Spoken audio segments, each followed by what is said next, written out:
আসসালামু আলাইকুম।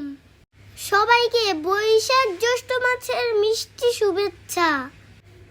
আজকে আমরা হাজির হয়েছি বাংলাদেশের জাতীয় ফল কাঁঠালের রাজ্যে। মিষ্টি মধুর অনেক অনেক কাঁঠাল। এই কাঁঠালের নৌকায় উঠে আমার মনটা ভরে গেল। নদীতে ভেসে ভেসে কাঁঠাল কিনছি। ওরে বাবা, কত জোর এই কাঁঠালে! আমাদের জাতীয় ফল কাঁঠাল অনেক উপকারী এবং পুষ্টিগুণে ভরপুর। আমি কাঁঠাল খেতে খুব ভালোবাসি। আপনারা কে কে কাঁঠাল খেতে ভালোবাসেন কমেন্ট করে জানাবেন প্লিজ। এই কাঁঠাল নিয়ে বাড়ি যাব। আল্লাহ হাফেজ।